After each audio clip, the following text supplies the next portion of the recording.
Ahí estamos. Bueno, profe Nelía, bienvenida. Hola, buenos días a todos, un gusto. Voy a presentar.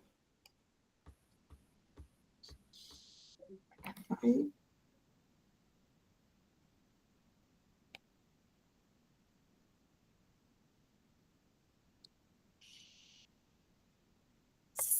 entiendo que se ve la pantalla.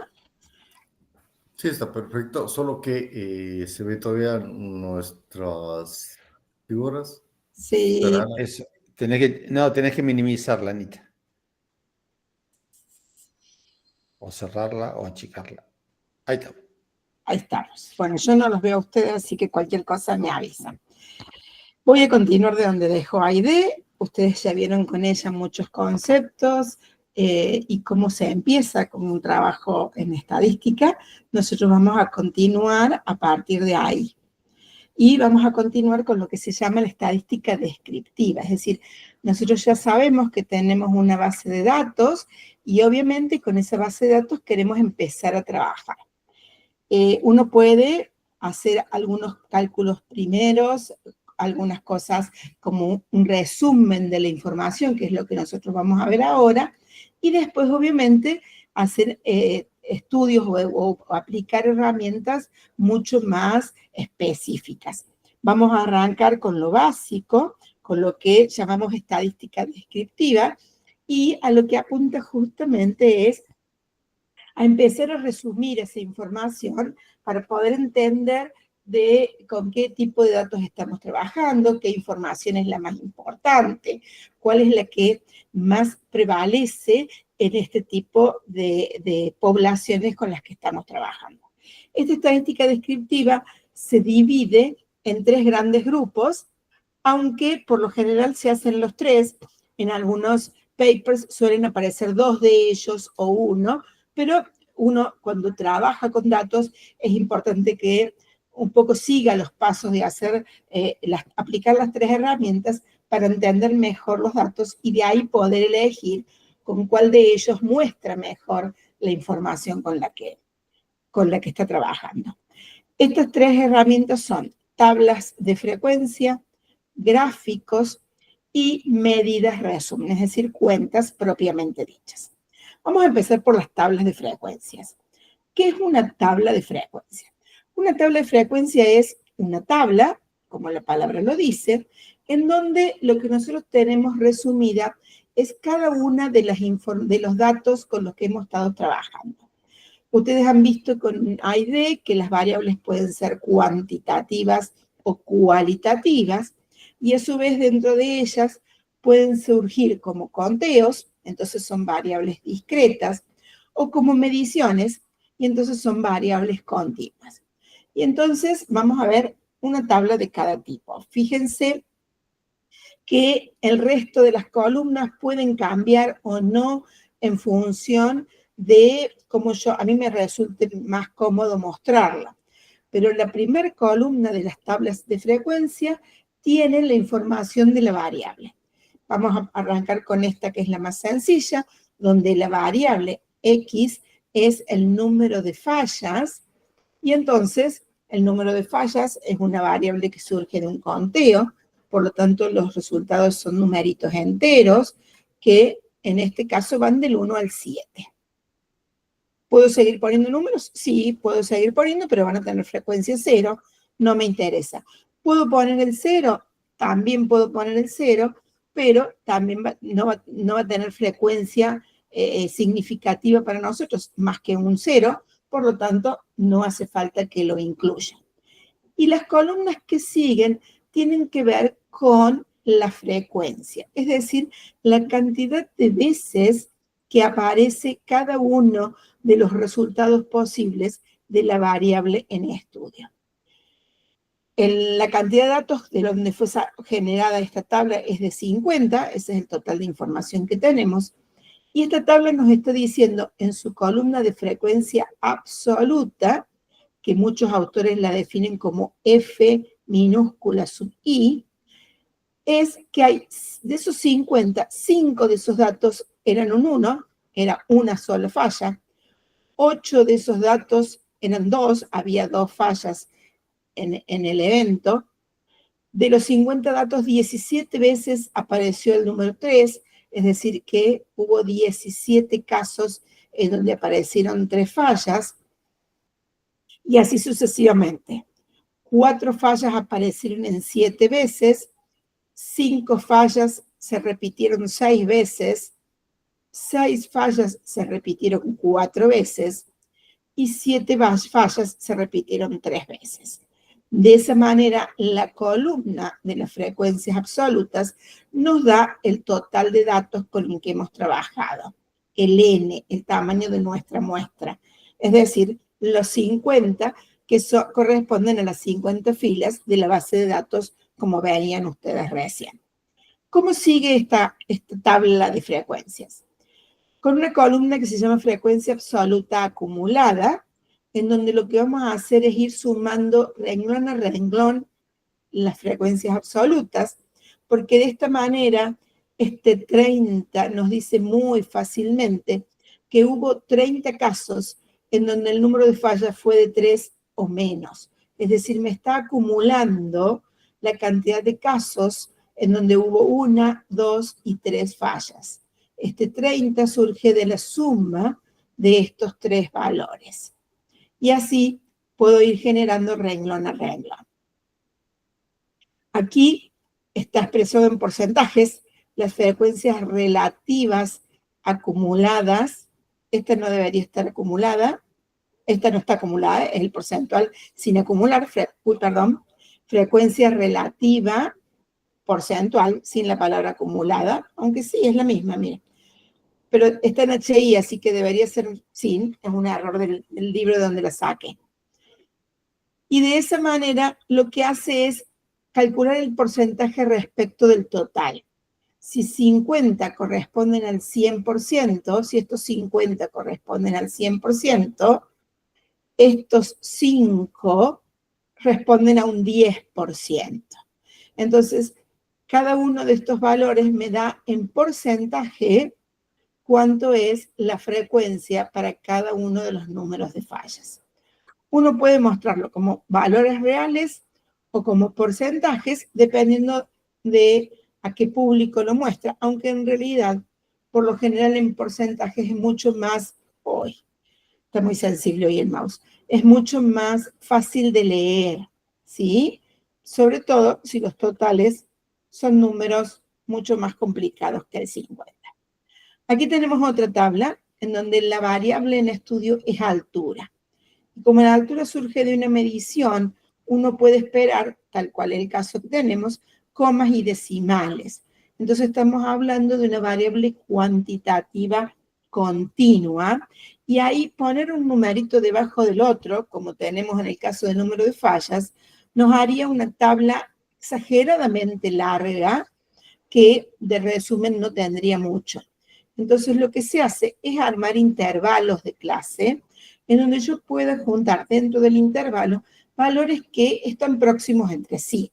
De tal manera que en este intervalo yo voy a juntar todos aquellos casos que estén entre 1,50 m y 1,60 m. Y en el intervalo siguiente, entre 1,60 y 1,70 m, y en el siguiente entre 1,70 y 1,80 m, y así sucesivamente.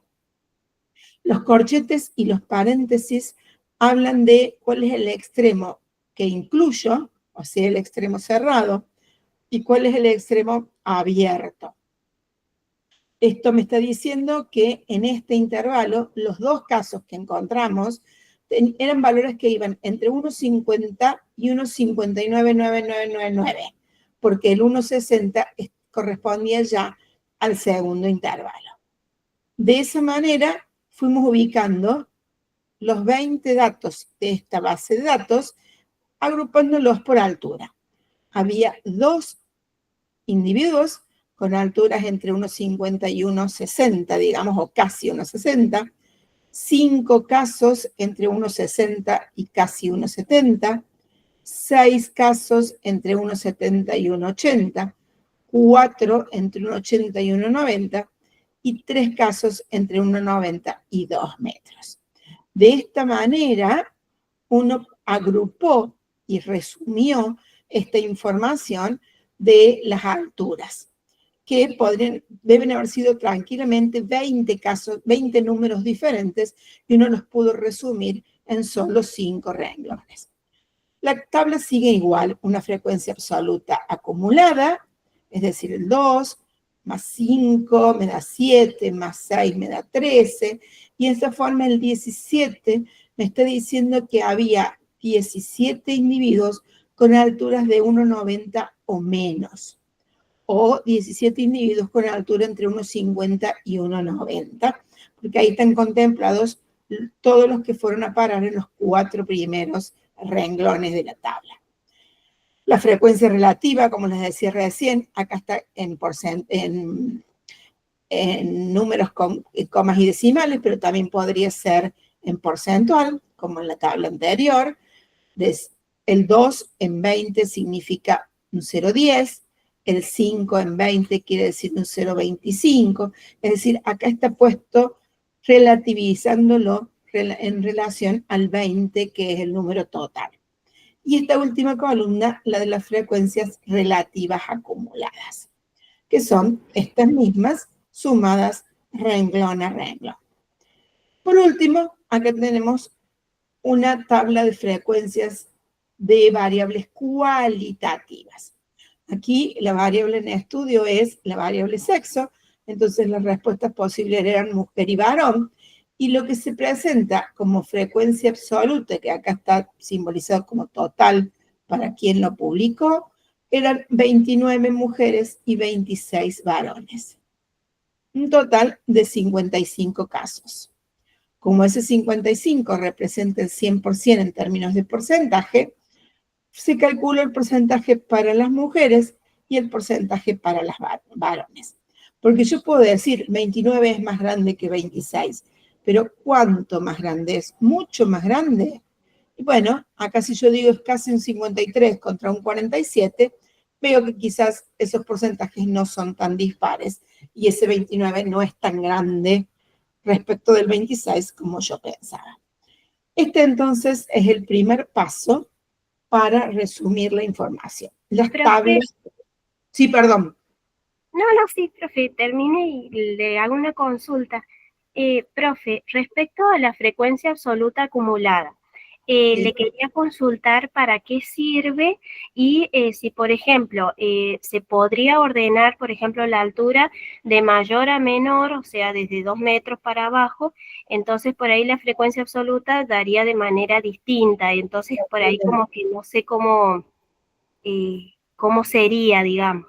Las frecuencias acumuladas, ya sea la absoluta o la relativa, se usan mucho para contestar algunas preguntas puntuales que al investigador le interesen, ¿sí? Por ejemplo, querer mostrar si de 4 fallas para abajo es un número importante o no, ¿sí? Eso es, y se aparecen solo en aquellos casos en donde realmente uno y le interesa mostrar algo. Si no, las tablas sencillamente aparecen en las publicaciones como esta de la frecuencia de la variable cualitativa. La frecuencia absoluta, el porcentaje y nada más, ¿sí? Esto depende mucho al público al que uno muestre estas tablas. Perfecto. Bueno, muchas gracias. No, al contrario. Y respecto de tu segundo comentario, si yo la altura la pongo en sentido opuesto del más grande al más chico, también tiene mucho que ver con lo que yo quiero mostrar. Es muy raro mostrar tablas de frecuencia de variables cuantitativas donde uno altera el orden de esa variable, porque las variables cuantitativas en sí tienen una escala propia. Entonces, muy raro que uno pueda, que uno quiera mostrar una tabla de una variable cuantitativa donde los números no respetan la escala propia de la variable, ¿se entiende?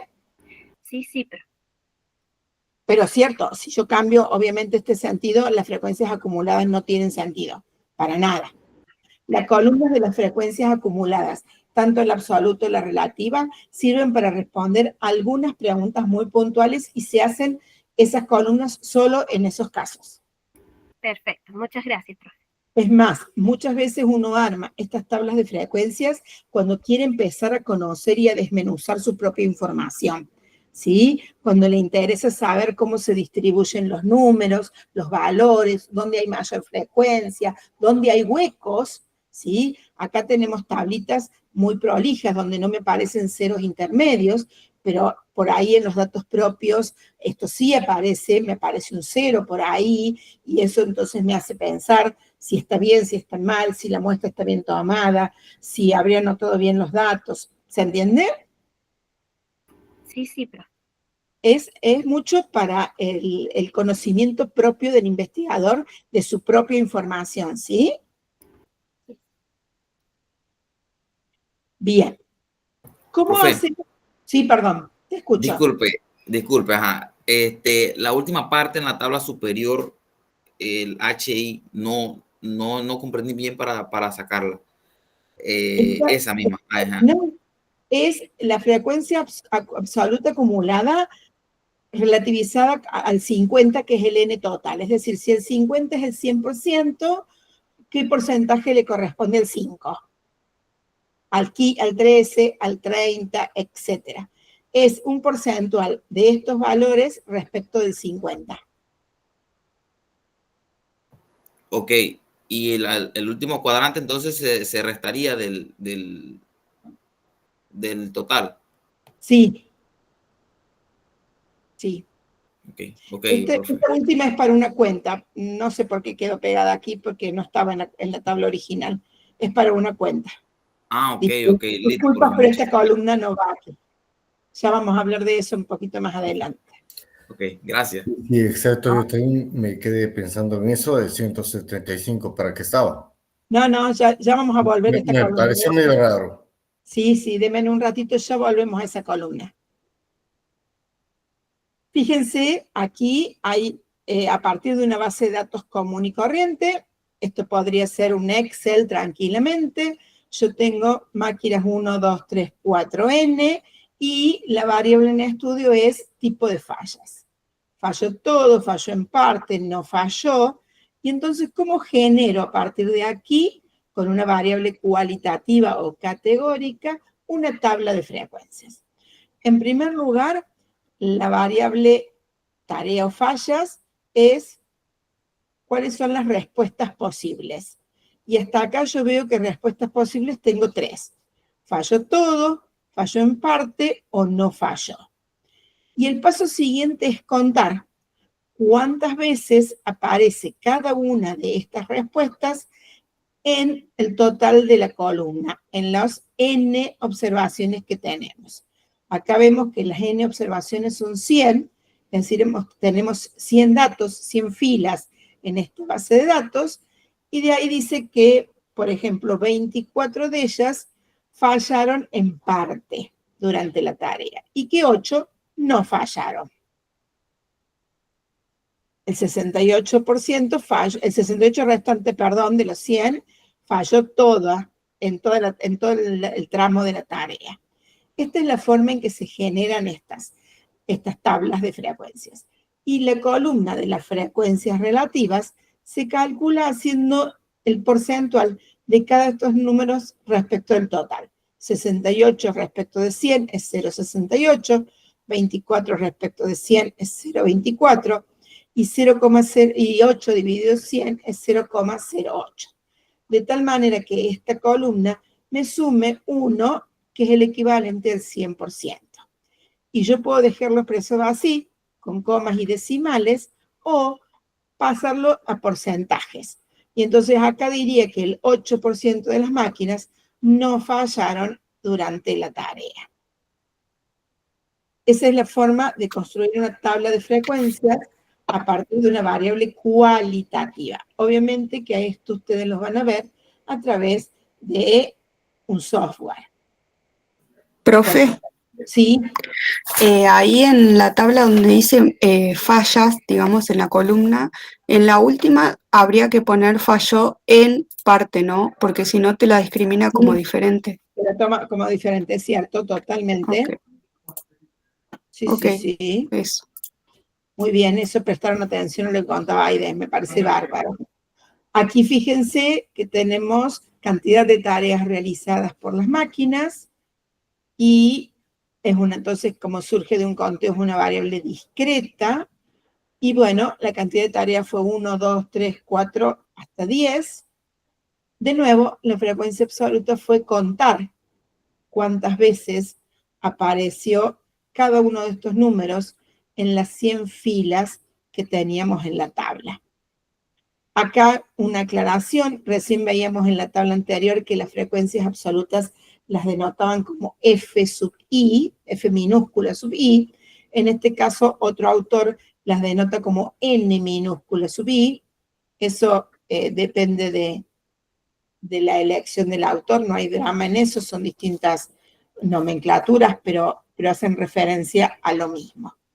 De tal manera que este 7, por ejemplo, dice que hay 7 máquinas que realizaron 4 tareas. Y, de nuevo, las frecuencias relativas, calculando el 2 respecto del 100, otra vez el 2 respecto del 100, y de esa manera puedo dejarlo como un entero con decimales, comas y decimales, o expresarlo como porcentajes. Y acá el ejemplo dice que este 0,15 lo puedo leer como el 15% de las máquinas que realizaron 6 tareas. En estas tablas, que ya son más para mostrar más que para estudiar uno, no están las columnas de las frecuencias acumuladas. Otra de los avances que uno puede hacer es mostrar la información en gráficos. Y obviamente no hay un solo tipo de gráfico, sino que hay muchos, y muchos más de los que nosotros vamos a ver hoy, inclusive, en donde uno muestra su información de la manera más relevante. Y entonces va a depender de qué tipo de información tienen. Fíjense, aquí tenemos programas televisivos favoritos, entonces la variable de respuesta es cualitativa o categórica, y por lo tanto, en el eje de las X voy a poner cada una de las respuestas posibles. El programa favorito fue una serie, el programa favorito fue una caricatura, el programa favorito está dentro de los musicales, o el programa favorito está dentro de los noticieros. Se llama gráfico de barras, y cada una de estas barritas va a mostrar a través de la altura la mayor o menor frecuencia, la mayor o menor relevancia.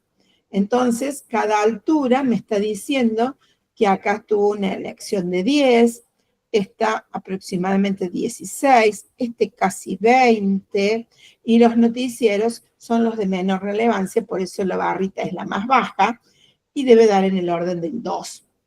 ¿Sí? Faltaría que este gráfico tuviera aquí no me sale, si esto está expresado en porcentaje. La leyenda.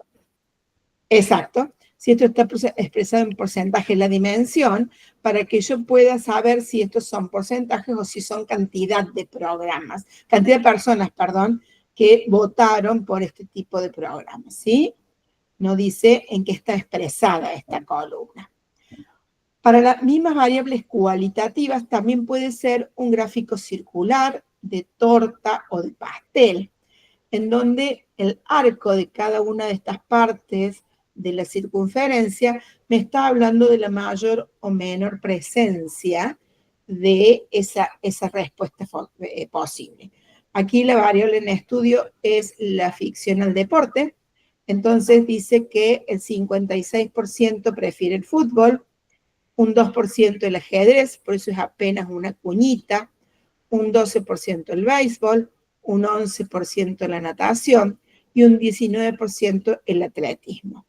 Este tipo de gráficos se pueden hacer con muchos programas, el Excel inclusive, y además se pueden ir como desmembrando cada arco, cada sector, para mostrarlo por fuera, a lo mejor un poquito más ampliado. Pero es muy frecuente para este tipo de variables, para las cualitativas, tanto el gráfico circular como el gráfico de barras.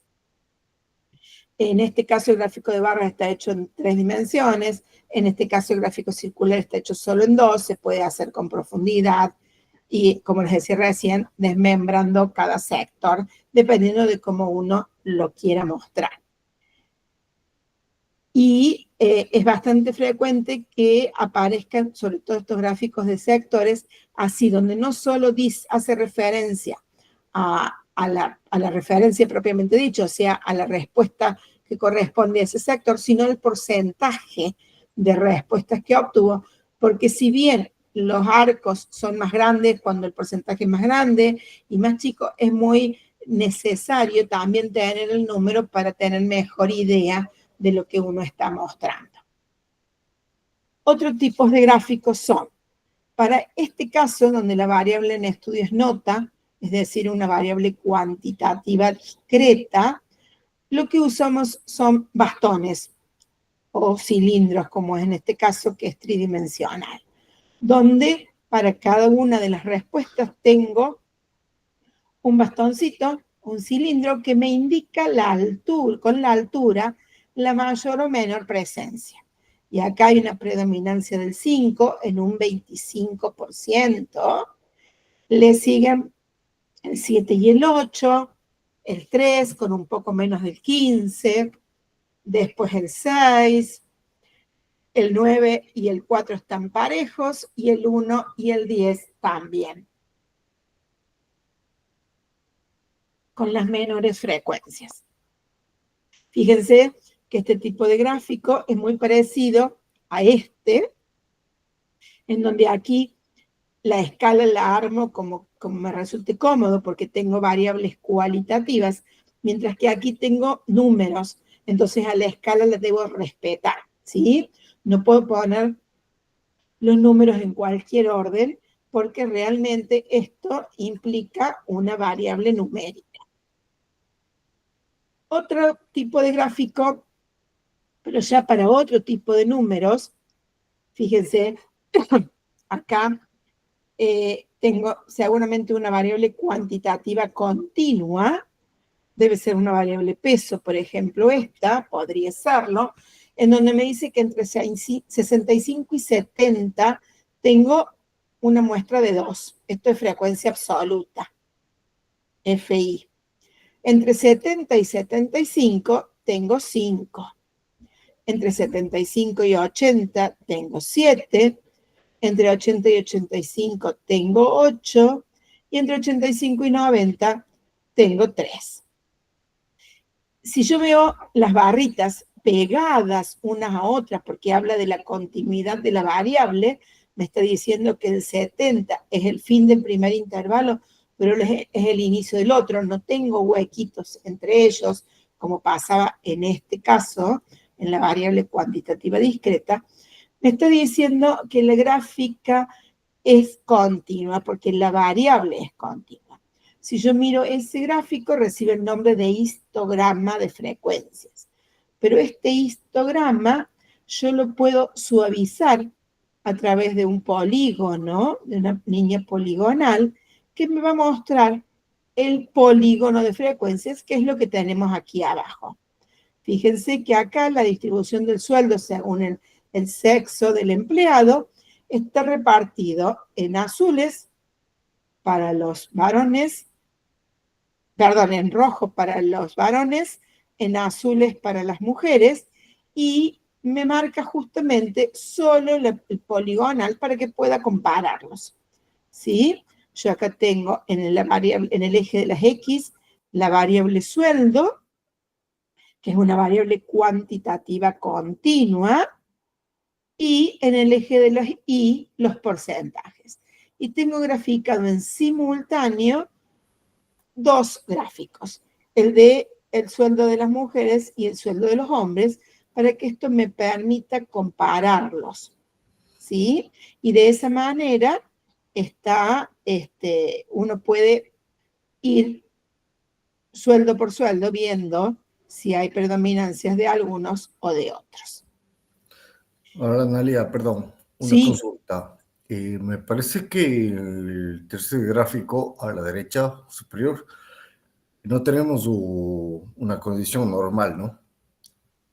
Vos decís que no es una campana, Obviamente no es una campana. no es una campana, Y la así es. comparas con la del medio inferior, entonces quisiera ver cómo es eso de la expectativa de ver si no es una estructura realmente campanar, la comparación Bueno, inferior. ese es un tema del que vamos a hablar enseguida, de la forma de los gráficos, ¿sí? Obviamente que uno está acostumbrado a grafiquitos en forma de campana, pero no todas las variables se comportan así. Vos lo dijiste recién, reciben el nombre de distribución normal y tiene que ver con una probabilidad asociada a ello, pero no todas nuestras variables, sobre todo los de la vida cotidiana, tienen comportamiento con forma de campana. Vamos a hablar de eso en un ratito. Me Tal cual. imaginaba por algunos eigenvectors que tenemos que son medio complicados a veces Sí, de sí, manipular. sí, sí, seguro. Es muy frecuente que uno trabaje con variables que no se muestran con forma de campana tan marcada como uno quisiera. No son de libro, seguramente, ¿sí? Sí, sí, a mí me ha pasado con algunos sistemas anatómicos que Claro, no son comparables en ninguna forma dentro de todos los mamíferos y también comparado con reptiles, ¿no? así es, tal cual.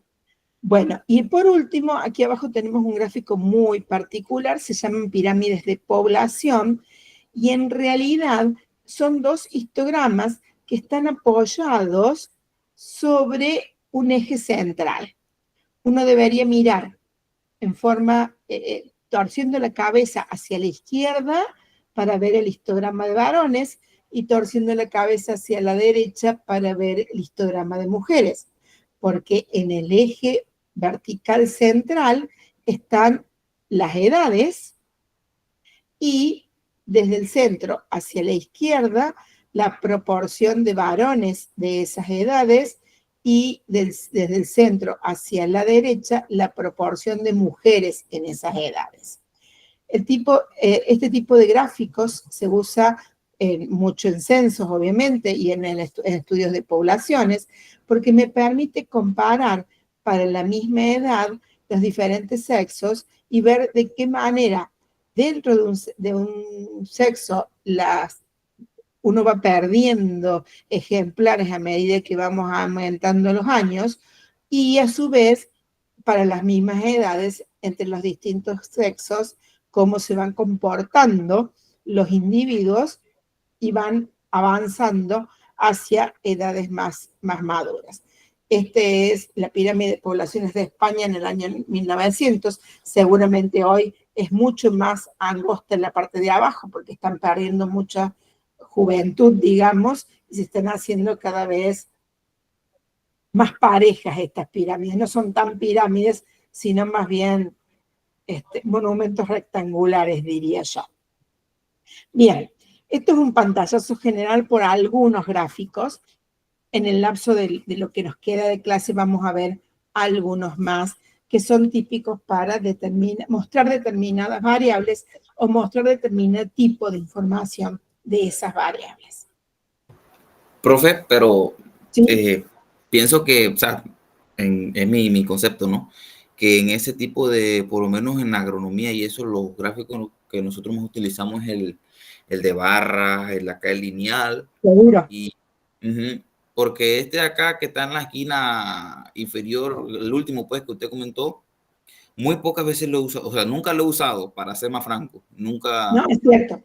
Esto es para casos muy particulares en donde uno trabaja con poblaciones propiamente dichas. Entonces, es muy posible que lo veas, pero que no lo uses. Y para determinado tipo de estudios, obviamente. Es muy particular este gráfico. Sí, es primera vez que lo veo así para el tema. Bien, ¿cómo haríamos un gráfico circular de torta o de pastel? Volviendo a la tabla que teníamos recién, lo que se hace es pedirle al software o hacerlo uno con transportador, con compás y transportador, cosa que ya seguramente hemos perdido la práctica. el 68% del círculo lo vamos a marcar con un color que determine que falló todo, el 24% con otro color que implica que falló en parte, y el 8% restante nos va a quedar para el no fallo. Es decir, estos porcentajes son los que traducimos en el tamaño de los sectores de nuestro gráfico circular. Y en los gráficos de tarea, lo que hacemos es marcar en el eje de las X cada uno de los valores de la variable. En nuestro caso iba del 1 al 10. Y en el eje vertical podemos usar la frecuencia absoluta o podemos usar la frecuencia relativa. Y eso va a depender de lo que nosotros querramos mostrar. ¿Sí? Entonces, cada una de estas barritas tiene la altura que determina la frecuencia relativa para ese valor de la variable. Para el 1 tengo una frecuencia de 2, lo mismo que para el 2. El 3 tiene una frecuencia de 1. El 4 tiene que llegar hasta el 7. El 5 hasta el 9. Y así sucesivamente. ¿Sí? En el caso de las frecuencias relativas, el gráfico nos va a dar igual, solo que va a cambiar la escala en que está expresado, porque en lugar de estar expresado como números enteros, lo puedo expresar como fracción y decimal o como porcentaje, lo que me resulte más cómodo para mostrar.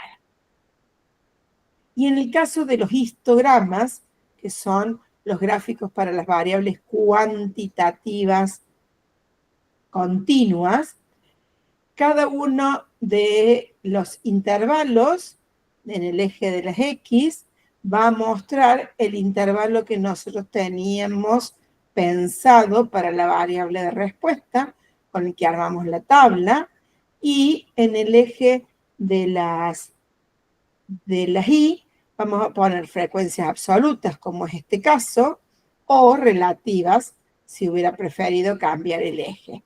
Y de nuevo, cada uno de estos intervalos va a levantar su barrita hasta el valor de la frecuencia que nos indique la tabla. Entre 3 y 13 hay una frecuencia de 5, entre 13 y 23 hay una frecuencia de 19, de 17 para el intervalo que sigue, entre 23 y 33, de 8 para el intervalo que sigue, 7, 4 y 2. Obviamente este gráfico, si yo lo uniera por sus puntos medios, también me daría un polígono de frecuencias que tampoco mostraría una distribución con forma de campana, ¿sí? No siempre las variables con las que uno trabaja tienen una distribución tan simétrica como la de la campana de Gauss, por ejemplo, y ya vamos a hablar un poquito más adelante de eso. Bien, estos son los gráficos que hemos visto. Entonces hemos visto cómo armar tablas, hemos visto cómo armar gráficos y cómo leerlos, que es lo importante. Y ahora nos falta medidas resumen. Las medidas resumen son siempre cuentas, cálculos, más complejos o más sencillos, aritméticos o no, que se realizan sobre los datos que nosotros hemos recogido. Vamos a ver que casi todas estas cuentas se aplican sobre variables cuantitativas, porque, bueno, obviamente es muy difícil, por no decir imposible, promediar palabras. Entonces, son muy pocas los cálculos que uno puede llegar a hacer, o mejor dicho, las medidas, resúmenes que uno puede llegar a obtener de una variable cualitativa. Vamos a mencionarlas, pero es muy acotado. Cuando uno habla de medidas resúmenes, puede resumir la información de tres maneras diferentes que en realidad no son opuestas entre sí, sino que son complementarias.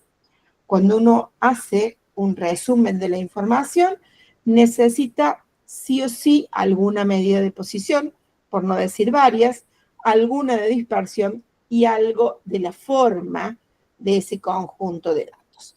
Vamos a empezar con las medidas de posición. Y dentro de las medidas de posición hay varias. Obviamente una es quizás la más conocida, la más importante, y para nosotros se llama media aritmética o media, pero si ustedes ven la fórmula, seguramente la reconocen como el promedio.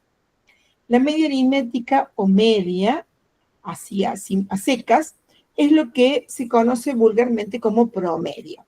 Se denota como X mayúscula con una barrita arriba, X promedio, y es el cálculo de la suma de todos los valores sobre el total de datos que tengo, o al menos la suma, en este caso, que tenía una frecuencia, para no poner muchas veces el mismo número, lo que hago es multiplicarlo por la frecuencia. Y de ahí es esta columna, perdón que me vuelva, que estaba en este lugar.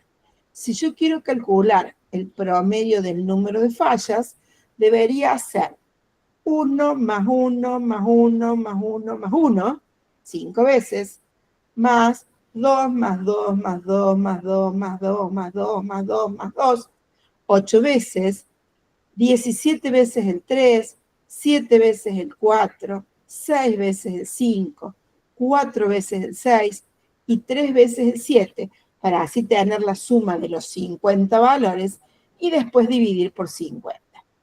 Si yo agrego esta columnita aquí y sumo, esto me da 175, que dividido en 50 me da el promedio de esta variable, de los 50 valores de esta variable. Por eso es que estaba esta columnita aquí. ¿Se entiende?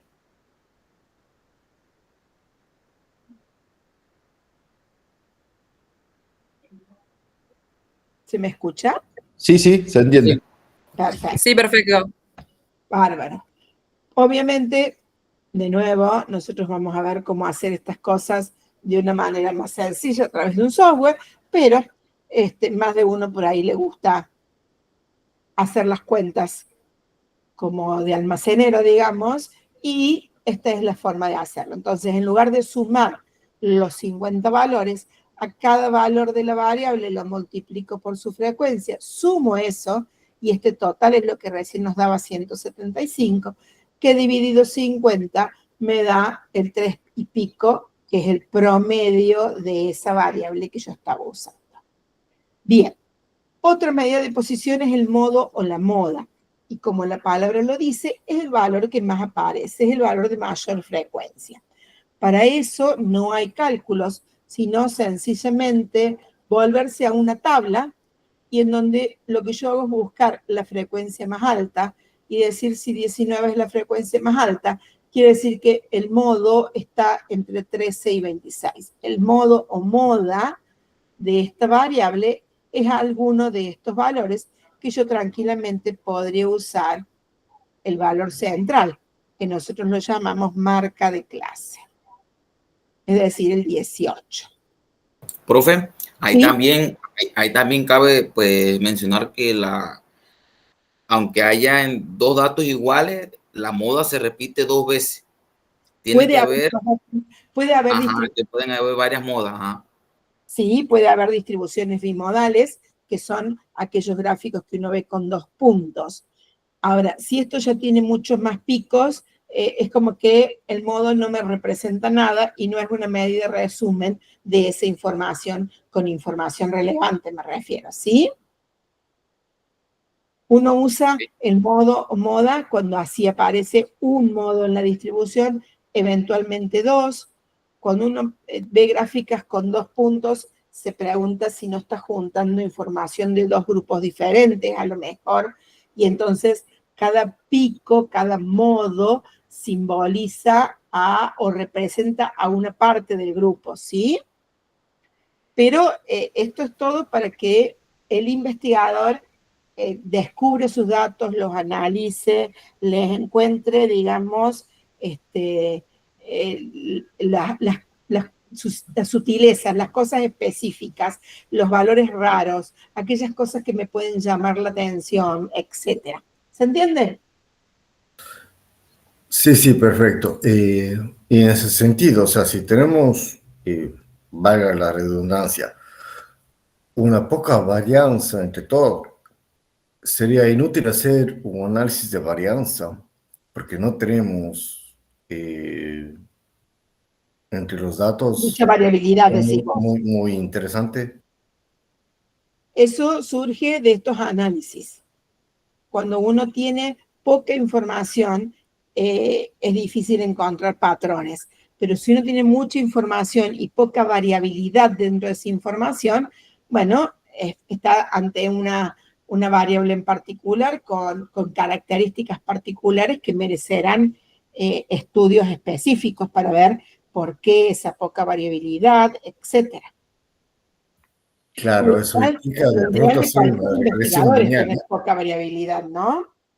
La Sí, variabilidad sí, muy grande son muy tampoco pocos los sirve. casos en donde no tienes esta varianza, pero cuando existe, creo que si hacemos una regresión lineal, de pronto el R nos podría ayudar en algo. Ah, bueno, sí, pero para eso tenemos que tener otros objetivos de estudio, que ya veremos más adelante. Perfecto, muchas gracias. No, Sí, más que nada porque estoy emocionado con las clases y me gusta mucho. qué bueno, me alegro. Volviendo al caso de moda, como les decía, es una medida resumen que no requiere cálculo, la puedo aplicar en variables cualitativas. Casi el único caso. Fíjense, yo acá puedo buscar cuál es la frecuencia más alta, cuál es la frecuencia absoluta con mayor valor, y me dice que lo más frecuente es que falle todo en todo el trámite, en todo el tramo que tiene que trabajar. Entonces, ese es el modo o moda de esta distribución. ¿Sí? Como no requiere cálculos y solo necesito que yo mirar cuál es la frecuencia absoluta de mayor valor, la media de posición modo o moda puede ser aplicada en variables cualitativas. Volviendo a las medias resúmenes. Otra media resumen es la mediana. La mediana, la definición dice que es aquel valor que divide a la distribución o al conjunto de datos en partes iguales y con un detalle, cuando estos datos están ordenados. Entonces, es como que me dice a dónde está el centro de los datos, ¿sí? Cuando yo tengo todos esos datos ordenados. La mediana es muy raro que se use sola. Por lo general, viene acompañado de los cuartiles. Si la mediana nos divide la distribución en dos partes iguales, quiere decir que los cuartiles nos dividen la distribución en 4 partes iguales. Y entonces vamos a tener 3 cuartiles que nos dividan al conjunto de datos en el 25% más chico, el segundo 25%, el tercer 25% y el 25% con valores más altos. De esa manera tengo cuartil 1, aquel que me deja el 25% más chico para un lado y el 75% obviamente para el otro. El cuartil 2 o la mediana, que es lo mismo, que me dividen a la distribución exactamente en dos partes iguales.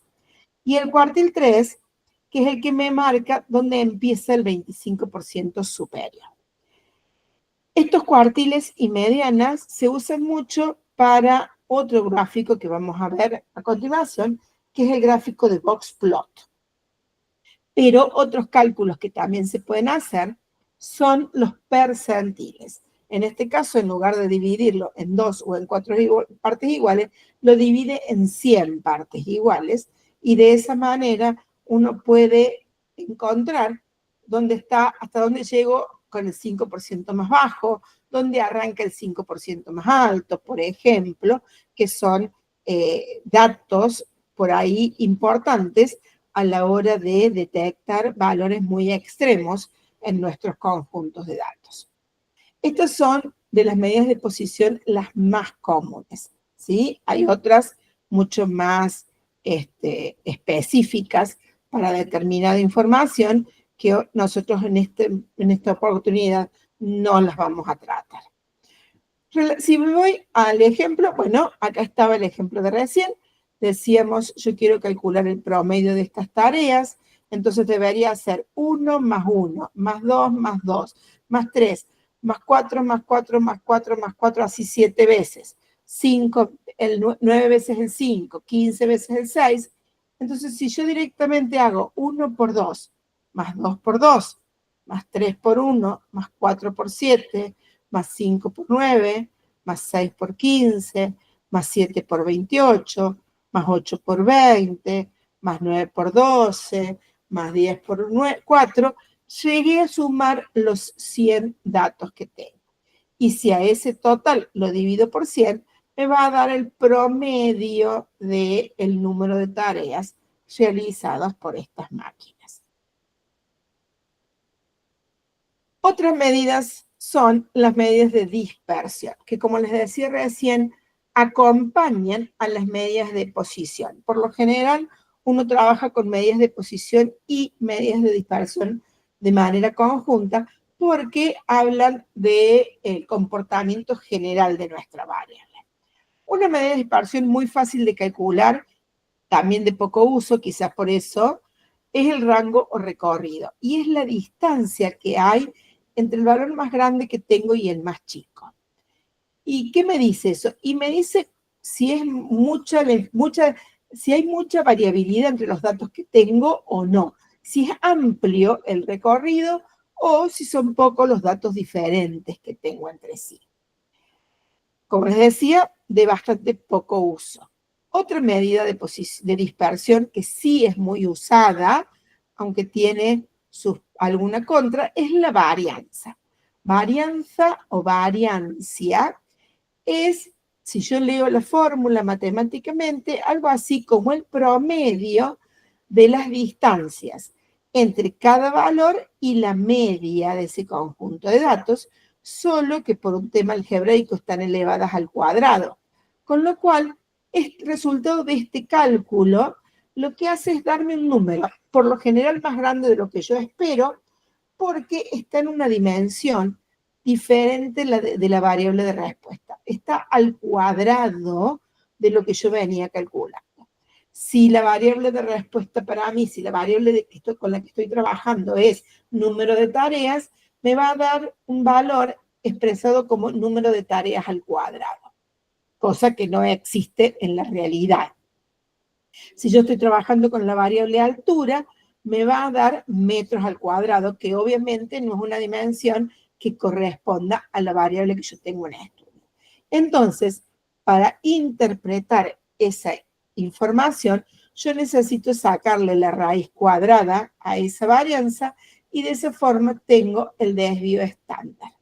El desvío estándar es la medida de dispersión que por lo general acompaña a la media aritmética, a la media, para que nosotros digamos, bueno, nuestras máquinas hicieron 3,5 tareas en promedio con un desvío estándar de 1. Es decir, podrían haber hecho una tarea más o una tarea menos de esas 3 que me dio el promedio. El desvío estándar, entonces, es una medida de dispersión que acompaña siempre a la media aritmética y que surge de volver a la dimensión original este cálculo de varianza que, como decíamos recién, nos mide muy bien cuál es la dispersión de los datos respecto a esta media, solo que la expresa en una dimensión que no nos sirve para la interpretación. Por último, tenemos otra medida de dispersión, que es el coeficiente de variación, que es el cociente entre el desvío y la media. Y por lo general este coeficiente de variación se expresa como un porcentaje, y ese porcentaje nos está diciendo si nuestros datos están muy dispersos o no. Y como lo dice en términos de porcentaje, es mucho más fácil si yo necesito compararlo con alguna otra variable. Es bastante frecuente que uno use variables como indicativos, como indicios para tomar decisiones. Y una variable que es un buen indicio para tomar una decisión es una variable que no tiene mucha dispersión, porque si yo espero un resultado de esa variable y la dispersión de ellas, el rango es muy amplio, entonces en realidad me puede dar un valor muy chico o me puede dar un valor muy grande y los resultados obviamente que yo espero de ello no son los mismos.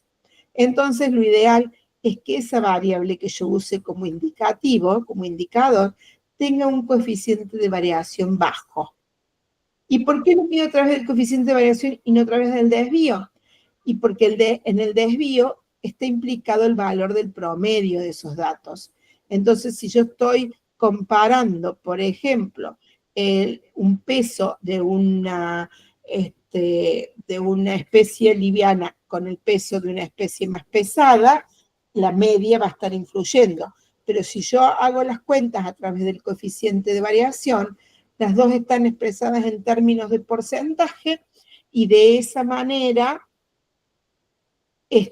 son adimensionales y me permiten mejor una comparación. Por último, hablamos de las medidas. Perdón, ¿puedo hacer una pregunta más, una aclaración? Perdón, sí. No, está bien. ¿Sabes que en la literatura a veces encuentro a autores reportando el error estándar y el desvío estándar? Y yo siempre estoy confundida con respecto a si son medidas de error diferentes o si simplemente es el mismo nombre y se No es calcula de lo la mismo. Muy buena tu pregunta, no es lo mismo. El desvío estándar es la dispersión de los datos respecto de la media. El error estándar es la dispersión de la media. ¿Por qué? Porque el error estándar es este desvío dividido la raíz de n. Por eso siempre es mucho más chica. En realidad es una hermosa trampa que se hace a la hora de publicar. Cuando uno tiene datos con dispersiones muy grandes, por ahí le da como cosita publicar un desvío estándar de una magnitud grande. Entonces lo que hace es esta pequeña trampita de expresarlo como error estándar. Si uno conoce que no es lo mismo error que desvío, a uno no le hacen la trampa, ¿sí? La hizo solo quien la publicó para ver más bonito su papers. Pero, De hecho lo que tú dices, Dalia, es muy, muy correcto. Siempre se ve el SB y el E. Entonces, el E puede ser E1, E2 y E3. De eso creo que todavía no hablamos. No llegamos todavía a eso. Vamos a hablar de eso después, pero hay 3 errores estándar y lo que dice la desviación estándar, la compañera, es muy, muy interesante, porque la desviación estándar puede cambiar mucho los datos. Totalmente. La desviación estándar es el desvío propio de los datos en crudo. Y obviamente tiene que ver con el tamaño, con la cantidad de datos que tengo, con el tamaño de la muestra con la que estoy trabajando, ¿sí? Claro, si yo tomo 1500 y me salen 3 afuera, capaz no pasa nada. Pero si tomo 50 y 6 me salen afuera de la regresión lineal, yo creo que ya no está apropiado. Así es. Por eso, sobre eso vamos a hablar un poquito más adelante, pero está muy buena tu pregunta porque es bastante común que quien no quiera mostrar mucha dispersión de sus datos, en lugar de publicar media más menos desvío, publica media más menos error. Entonces uno tiene que estar atento cuando lee la información de que realmente lo que esté leyendo sea el desvío y no el error estándar, ¿sí? Y Porque una última siempre... pregunta respecto a esto. Sí. Entonces, simplemente para convertir la una a la otra, yo pregunto porque estoy haciendo metaanálisis y me están volviendo loca los autores que reportan distintas medidas del error. Entonces yo podría simplemente usar el n reportado por ellos para convertir el error estándar en el desvío estándar y usar eso. Tranquilamente. Perfecto, gracias. Desvío sobre raíz de n te da el error. Sí, Perfecto, gracias. increíble. Mira, compa, yo te doy un ejemplo y perdón que me meta en esto, Analia. Tenía un profesor que es de Inglaterra y él se daba el trabajo de leer todos los papers, los artículos y sumar y restar. Y se dio cuenta que realmente las tablas que están ahí puestas con datos no asumen los datos y no son iguales a la responsiva numérica. Entonces, uno tiene que saber leer y qué creer. Totalmente. Hay que prestar atención al tipo de información que se publica y uno ser crítico en eso y poder darse cuenta cuando es una información que cuando es otra, porque obviamente no nos están diciendo lo mismo de los datos, ¿verdad? Sí, es verdad, y más que nada cuando es información realmente importante. Claro. Capaz que a nadie le interesa lo que hago yo con ratones y todo, pero cuando es algo humano y eso es muy, muy Seguramente lo de delicado. tus ratones va a terminar después en algún humano, así que seguramente que hay que prestarle atención desde ahora. Sí, me imagino que sí, porque trabajo con anatomía. Por eso. Analía, una consulta. ¿Sí? En la filmina anterior, cuando calculaba las medias, usaba como denominador n, lo que me da a entender que es una media poblacional, ¿no? Las medias siempre son sobre n, ya sea n minúscula de la muestra o n mayúscula poblacional. Lo que cambia la fórmula es en la varianza. La varianza sí tiene sobre n-1 si es muestra y sobre n si es población. Pero en la muestra siempre es sobre n el cálculo. Perfecto. ¿Sí? Sí, gracias. No, por favor. Bueno, y les decía, otra información que es importante que uno analice cuando está con sus datos es la forma. Y en la forma uno puede hablar de dos tipos de formas diferentes. Por un lado, el movimiento en forma horizontal de los gráficos y por otro lado, el movimiento en forma vertical.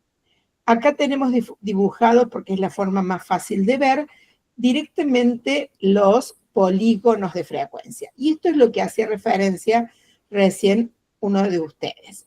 Si yo tengo una gráfica como la roja de aquí del medio del dibujo de la izquierda, donde la gráfica se comporta de manera simétrica en el eje, alrededor del eje de simetría, hablamos de lo que uno diría es una gráfica normal. La palabra normal no es porque sea más o menos común, sino porque responde a lo que en estadística se conoce como la distribución normal o distribución de Gauss, en donde hay muchas probabilidades para los valores que están próximos al eje de simetría y disminuyen esas probabilidades de forma similar para ambos lados a medida que me voy alejando de ese eje de simetría. Y entonces acá hablamos de una forma simétrica de la curva. Pero puede haber asimetrías tanto hacia la izquierda, y entonces hablamos de asimetrías negativas, como hacia la derecha, y entonces hablamos de asimetrías positivas. Y en ese caso, que es como los gráficos que veíamos hace un rato, es cuando yo no puedo cortar a la gráfica exactamente en dos partes iguales, porque aparece como una colita de la distribución mucho más larga de un lado que del otro. Esa colita es la que produce la asimetría del gráfico y nos está hablando, obviamente, de una particularidad de esa variable que tenemos en estudio, ¿sí?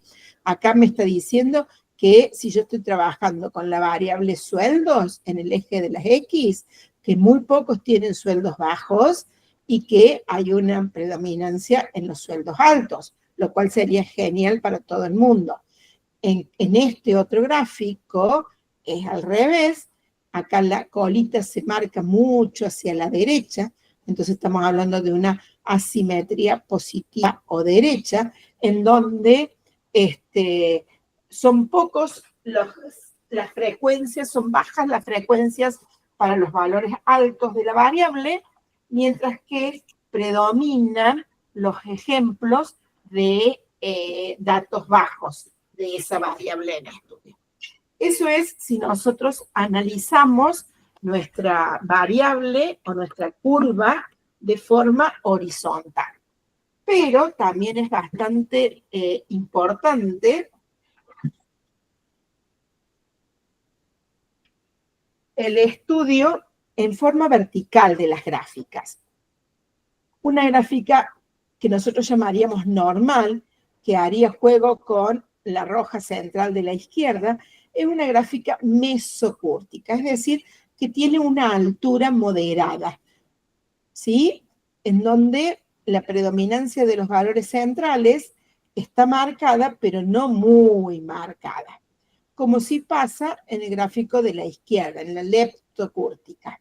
Y después hay casos de platicúrtica, donde la curva es muy chata y las probabilidades o las frecuencias por debajo de esa curva se desparraman mucho más entre muchos más valores posibles de la variable.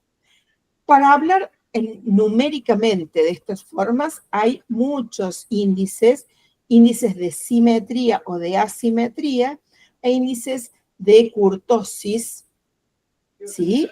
Acá hay un ejemplo, el cálculo del G2, que es un cálculo que usa momentos, por lo tanto, un cálculo que a mano no se hace muchos años ya. Si me da próximo a 0, quiere decir que estoy en una curva tipo mesocúrtica. Si me da por debajo de 0, quiere decir que es una curva muy chata, muy platicúrtica. Y si me da por encima de 0, quiere decir que es una curva muy puntiaguda, muy leptocúrtica. Hermoso el gráfico. Hace años que no lo había visto. Son gráficos muy teóricos, ¿sí? No siempre uno encuentra valores reales de variables que simbolicen En el platicúrtico es mucho más frecuente verlo en datos que uno recoja de la naturaleza, y no tanto así las leptocúrticas. Pero también tiene que ver con la población con la que uno trabaje, ¿sí? Si son poblaciones muy, muy acotadas en cuanto a esa característica en el estudio en particular, puede ser una gráfica leptocúrtica tranquilamente. Claro, fue basado justamente en un estudio en España, si no estoy mal. El 68, por ahí más o menos, se hizo con Curtis y Graham, que renombraron nuevamente esta imagen, y fue durísimo porque cambió mucho el estigma de quién trabaja y quién no trabaja. Tal cual. Así, este tipo de gráficas sirven mucho para que uno entienda sus propios datos, ¿sí? Para que uno los conozca más en profundidad, porque muestran esas sutilezas de si están muy desparramados, si están muy amontonados, si predominan los mayores, si predominan los más chicos. Eso ayuda mucho a entender la información con la que uno está trabajando. Y obviamente esto se debe repetir para cada una de las columnas, es decir, de las variables cuantitativas, obviamente, con las que esté trabajando. Si uno tiene una base de datos con 3 columnas de números, bueno, todo esto por 3. Pero si uno tiene una base de datos, porque es muy ambicioso, con 10 columnas con números, esto debe ser repetido por 10. Y el análisis de cada uno de ellos es tan importante como el de los otros, ¿sí? Porque seguramente si decidió recoger 10 variables es porque las 10 le daban una información lo suficientemente rica, importante y provechosa a la hora del trabajo que está encarando. Bueno, gente, y como una manera de aprender es practicar, la idea es ponerse a practicar. Escucha. Profe, la presentación anterior, la simetría es la que me indica a mí dónde va la curva, dónde va el eje de simetría, ¿no? Si Así va a la es. izquierda, si se ubica a la derecha o va al medio. Y la kurtosis, ¿qué me indica a mí? Si los datos están muy amontonados o si están muy dispersos. Ok. Listo, gracias. Por eso la kurtosis habla de un movimiento horizontal de los datos, mientras que la asimetría habla de un movimiento más vertical. Ok. Gracias. No, por favor. Gente, los escucho.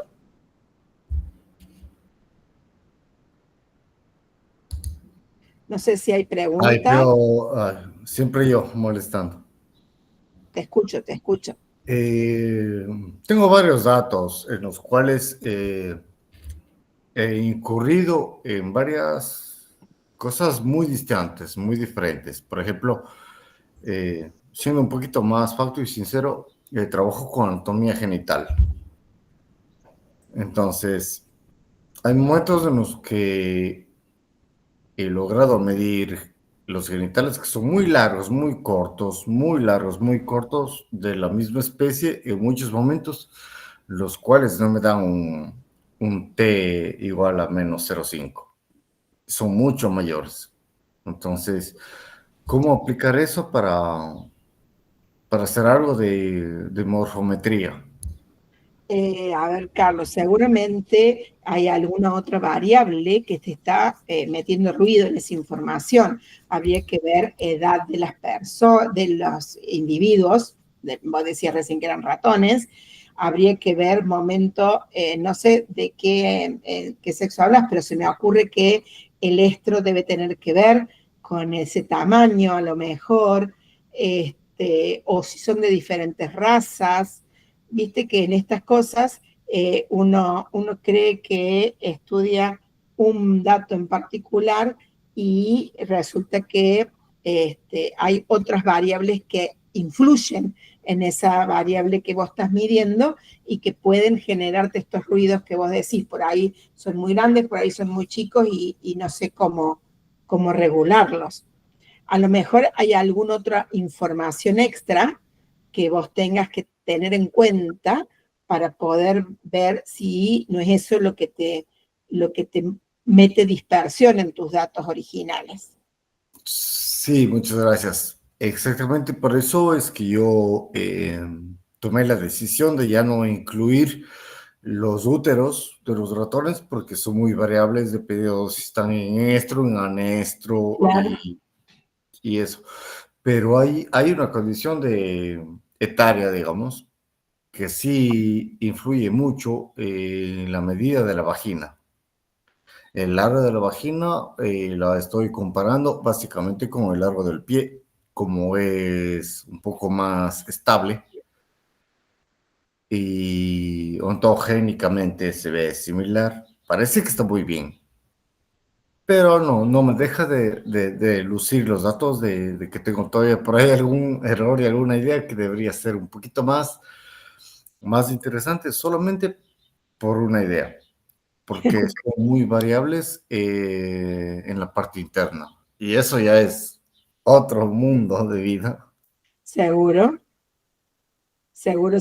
Por eso este tipo de análisis de estadística descriptiva te ayuda mucho a ver tus datos y a encontrar estas cosas que a vos te llaman la atención, como la gran dispersión de datos, ¿no?